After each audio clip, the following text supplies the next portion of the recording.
ये मछुआरे बहुत बदमाश जातियां हैं, अंग्रेजों को काट काट के मारकर भगा रही हैं। इन्हें कानून से उजाड़ा जाए, इनका जमीन जायदाद छीन लिया जाए, इनको रखा जा, प्रतिबंध किया जा, फेरी जाए, मतलब घाट छीना जा। पैसा देगा तो घाट चलाएगा, ना तो नहीं चलाएगा। माइनिंग बालू बेचेगा, पहले पैसा देगा तो बालू बेचेगा। फिशरी जाए, मछली ठेका लेगा, सरकार को पहले देगा तो ठेका लेगा। लिख दिया कि ये बराबर की जमीन है, अनुसूचित जाति के आदमी को पैसा मिलेगा, घर बनाएगा। अगर ये गड्ढा हो गया, पानी भर गया, तो निषाद सरकार को पैसा देगा, तब मछली पालेगा। ये भारत के कानून में बनाकर तुम्हें उजाड़ा गया है। अरे कानून बनाकर तुम्हारी जमीन जायदाद छीना गया है। अरे यार हल्ला मत करो, इधर से ला दो भैया, तुम अपने आदमी अमन आकर एक आदमी लगा दो अपना। कानून बनाकर जमीन जायदाद हमारी छीनी गई। 12 अक्टूबर 1871 को एक बेईमान नेताओं से जाके पूछना, जो बढ़िया बढ़िया मीठी गोली तुम्हें दे के बर्बाद कर रहे हैं। 12 अक्टूबर 1871 को क्रिमिनल काज घोषित किया कि निषाद जन्मजात अपराधी हैं, जाओ पकड़ो, जेल में डालो, इनकी जमीन जायदाद रोटी छीनो। ये जब भूखों मरने लगेंगे तब अंग्रेजों के सुनेंगे, अंग्रेजों का साथ देंगे। जब पकड़े जाने लगे तो लोगों ने कहा केवट हो नहीं, मल्लाह हो, बिंद हो, कश्यप हो नहीं। ये 578 जातियों में बट गए, ये छुप गए। कोई बिंद हो गया, कोई केवट, मल्लाह, बिंद, कश्यप, कांड, दीवार, रखवार, बातन, कल कहाँ गए? कहना साहब बहुत चढ़ाक जात है निषाद, ये निषाद राज का वंशज है, राजा का वंशज है। धीमर है, धी मतलब बुद्धि, पर मतलब राजकुमार, ये राजकुमार का वंशज है, बहुत बुद्धिमान। कहा 100 फुट नीचे अगर पानी में मछली सांस लेती है, जितना बड़ा बुल्ला है उसी से जान जाता कितने किलो की मछली है। इसमें बड़ी एकता है। गांव भर जब तक मिल के मार नहीं लेते हैं और बांट के खा नहीं लेते हैं, तब तक दूसरा कोई काम नहीं करते हैं। कहना और क्या कहे, इनके अंदर बड़ा गुण है, कितना पानी ठंडा हो वो दारू बनाते हैं, थोड़ा पी जाते हैं, अब खून को गर्म करके मछली पकड़ के नीचे से लाते हैं। ठंडी में नहीं भूखों सोते हैं, ठंडी में मछली भी मार कर खाते हैं। कहना और क्या है? अरे ऐसे नहीं, कहो ताड़ का पेड़ है ना ऊपर, वो नीचे में से जान जाते हैं कितना नशा वाला है। अरे यार वो तो टॉनिक पीते हैं, वो तो किसी की सुनते ही नहीं। कहना और क्या कहें, तो ऐसे ही गला काट कर टांगते गए, अरे भागो भागो साले भागो, देश हमारा है, राज हमारा है, देश हमारा, भागो भागो। जगह जगह मूर्ति काट कर टांग रखा है। अरे कहीं छुप गए, पता ही नहीं चल रहा, कहाँ चले गए घर छोड़कर। अरे यार कह रहे, अरे यार कभी तो बूढ़ा होके मरेगा, 40-50 साल तक का चलो योजना बनाओ। इनकी जो माँ होगी, बहन होगी, बेटी होगी, उसके पेट में जो बच्चा होगा वो निषाद होगा, उसको जेल बनाओ, उसमें डालो, उसके बच्चे को खत्म कर दो, दूसरी पीढ़ी नहीं रहेगी, तो बूढ़ा होकर अपने आप मर जाएगा। गर्व से कह सकता हूँ हम लोग कि हमारे पुरखों ने अंग्रेजों से डरा नहीं। हमारी बहन बेटियों के लिए कानून बनाकर जेल में डाला गया। जेल में माँ के बच्चे पैदा हुए, बहू के बच्चे पैदा हुए, उसके आंख के सामने तड़फा तड़फा के अंग्रेजों ने मारा है। इतना दर्द किसी ने नहीं सहा होगा। ये बेईमान पार्टियां हैं, ये बेईमान लोग तुम्हें बहकाते हैं, तुम्हारे इतिहास को छुपाते हैं। असली निषाद राज के वंशज होगे तो बेईमानों को गांव से मारकर भगाओगे और निषाद राज को अपने गांव में बसाकर अपने बच्चों का भविष्य बनाओगे।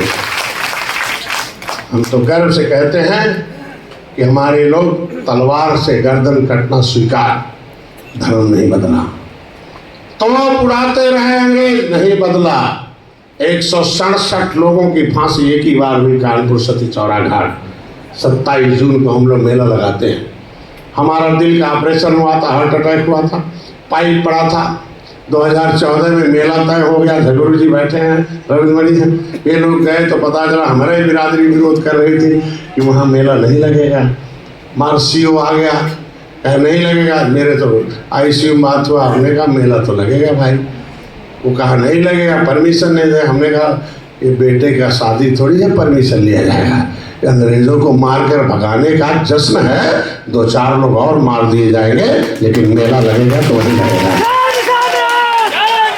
कुछ लोग बैठे हैं लोग मैंने कहा वो कहा ऐसा कहे बतिया रहे। हमने कहा तुम ऐसे ही बोल रहे, देश को आज़ाद कराने वालों के जो है शहीदों के लिए, इन बलिदानियों के लिए परमिशन लेना पड़ेगा? है किसकी हिम्मत है परमिशन देगा? कौन रोकेगा?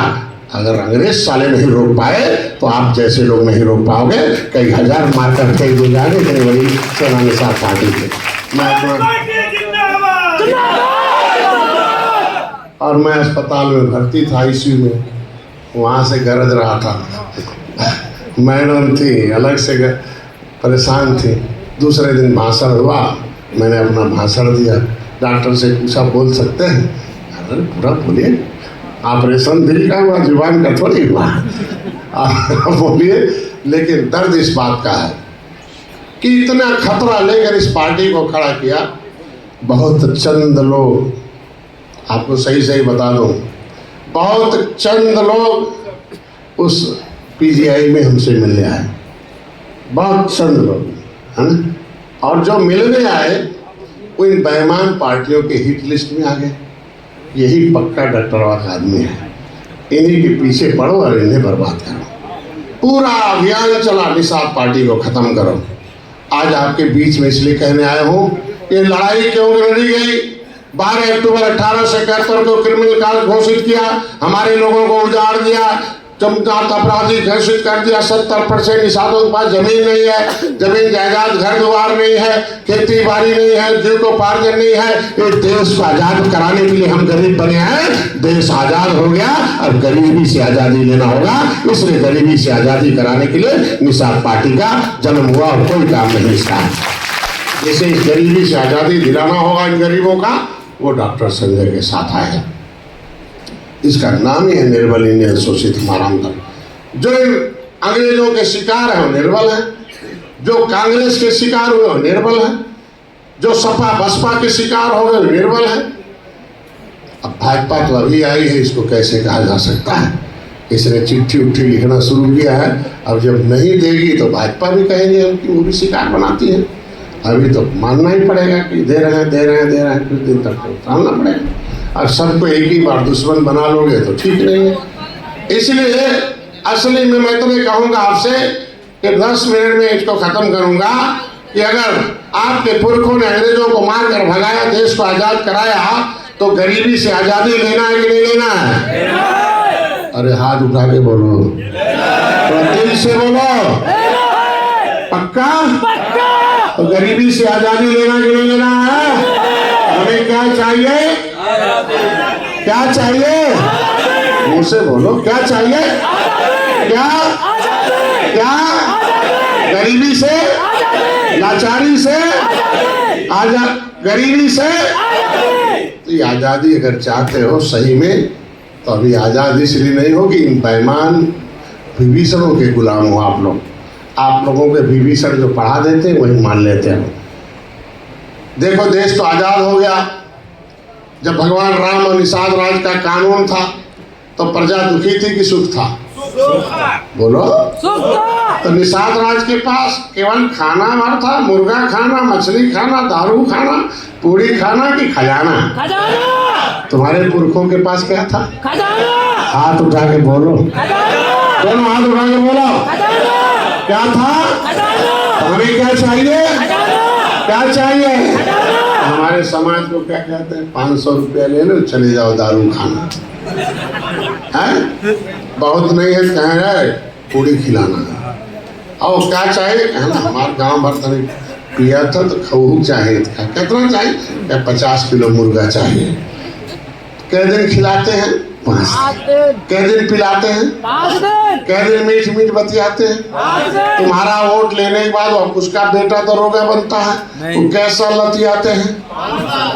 बोलो। तो लात खाना है कि खजाना लेना है? तो भैया जब बटन पहले चमार भाई कितना लात खाते थे आप लोगों को नहीं पता है। उनकी खोपड़ी में लिख दिया था कि जितने लात खाओगे सीधे स्वर्ग जाओगे, जितने बहन बेटी की इज्जत लुटाओगे उतने सीधे स्वर्ग जाओगे, जितने गोबर का दाना खाओगे सीधे स्वर्ग जाओगे। वो गोबर के दाना में क्या दिखाई देता था? स्वर्ग।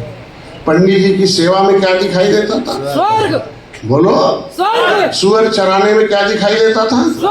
खराब काम करने में क्या दिखाई देता था? झोपड़ी में सोने में क्या दिखाई देता था? बोलो, थोड़ा तेज बोलो। मतलब ये उनकी सोच थी। अब तुम्हें क्या दिखाई दे रहा?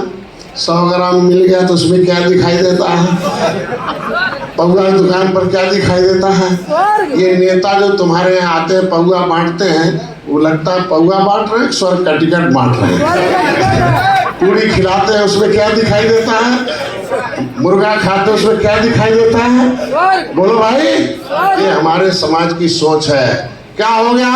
पंडित जवाहरलाल नेहरू ने कहा, भाई देखो मैं बड़े बाप का बड़ा बेटा हूँ, मेरा कपड़ा पेरिस धुलने जाता है, लेकिन अभी सोच है देश में कि हम लोग बड़े बाप के बड़े बेटे तो भगवान ने बना के भेजा बड़ा, क्योंकि पिछला जन्म हम लोगों का अच्छा था इसलिए बड़े हो गए हैं। आप दूसरी जातियों के दिमाग में एक बात घूम के रही है, उसकी सोच में है कि हमें भगवान ने 10 लात मारकर भेजा है, इसलिए हमें नीच और बीच और जाति में है नीच।